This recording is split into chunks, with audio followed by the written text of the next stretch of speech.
तो सचिन पायलट के बारे में ये सच है कि सरकार राजस्थान में बहुत शेकी ग्राउंड्स पे आ चुकी थी। एक लिस्ट सचिन पायलट द्वारा बीजेपी के राजस्थान के बहुत बड़े नेता को दी गई।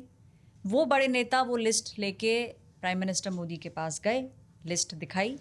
उसमें जो सिग्नेचर्स थे और जो नंबर थे वो काफ़ी ज़्यादा थे।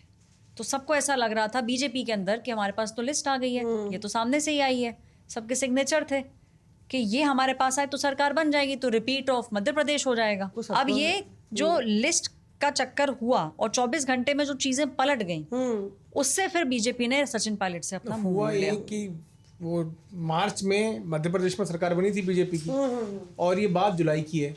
जुलाई में 18 जुलाई के आसपास की बात है, और आईटीसी मानेसर जो है एक गढ़ बन चुका है ऑपरेशन लोटस का। आप सोचिए, ऑपरेशन लोटस का अगर आप ढंग से देखें तो सबसे बड़ा ऑपरेशन जो है वो मध्य प्रदेश वाला ही हुआ, जिसमें 20-22 दिन तक लगातार चीजें हुई। फिर उसके बाद उसी ऑपरेशन लोटस को कंटिन्यू किया गया आईटीसी मानेसर में, और वहां पर सचिन पायलट जो है वो रुकते हैं।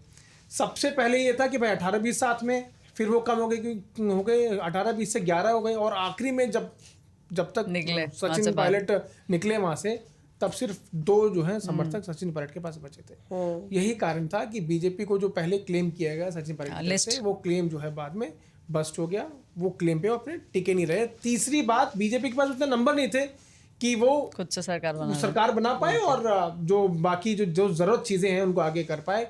अशोक गहलोत जो है वो बहुत माहिर आदमी सब चीजों में, सरकार रिटेन कर ली। अपनी गणित जो है बहुत अच्छी तरह से, मैंने उनसे पूछा था जादूगर साहब से कि एक बारी कि सर घोड़ा कौन चढ़ेगा, तो वो बोले अभी मैं थका नहीं हूँ। मतलब कि प्रेस कॉन्फ्रेंस में बोले कि उस समय सब लोग ये कह रहे थे कि क्या वो कमान आगे दे देंगे, और वो प्रेस कॉन्फ्रेंस में उन्होंने बोला तो कहते हैं मौसमी जी अभी मैं थका नहीं हूँ, अभी मैं चल रहा हूँ। तो मतलब ये इशारा था कि अशोक गहलोत, मुझे कुर्सी अपनी पसंद है। हाँ, उन्होंने बोला कि मुझे अपनी कुर्सी पसंद है, मैं कुर्सी नहीं छोड़ने वालों में से नहीं हूँ। लेकिन कांग्रेस पार्टी में ये बहुत दिक्कत है।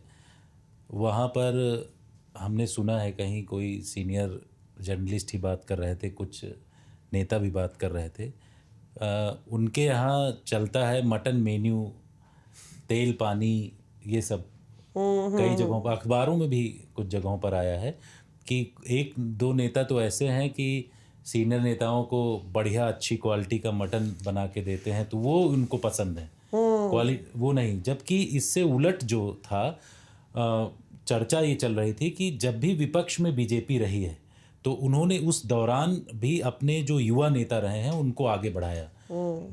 आडवाणी जी के बारे में बोलते हैं कि विपक्ष में जब वो रहे हैं तो उन्होंने प्रमोद महाजन को, अरुण जेटली को, इसके साथ साथ जो दूसरे नेता हैं सुषमा स्वराज, इन सभी नेताओं को उन्होंने खड़ा किया।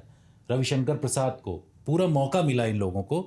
लेकिन कांग्रेस पार्टी में ऐसा नहीं होता है। जब भी कोई या तो बहुत करीब है या बहुत नज़दीक पहुंच जाता है गांधी परिवार के, तो मौका उसको मिलता है। ये लोग छिटके क्यों हैं? जो उनके लेफ्टिनेंट थे राहुल गांधी के, कई बार ये भी देखा गया कि उनको मौका नहीं मिला। चर्चाएं यहाँ तक थी कि भाई आरपीएन सिंह को अगर देखा जाए तो आरपीएन सिंह बहुत करीब थे, हम लोग जानते थे कि एकदम उनके किचन कैबिनेट तक सब जगह लोकेशन में पहुँचते थे, सारा चीज़ उनके सबसे, लेकिन उनको उस तरीके का मौका नहीं मिला।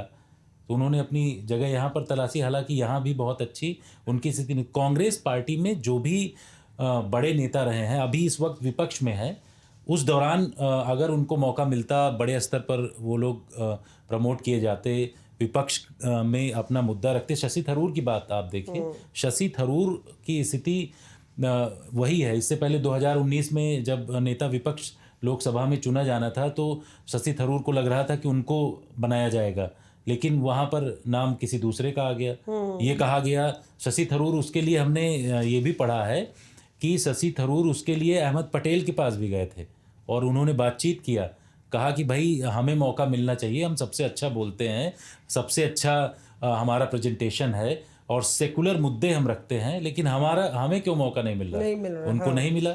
लेकिन वहाँ पर बात रखी गई कि जो सबसे सीनियर सांसद होगा उसको। तो कांग्रेस पार्टी में इस तरीके की दिक्कतें हैं बहुत ज़्यादा, और ये सारी चर्चाएं अलग अलग जगहों पर होती रही हैं। Reporters of Air.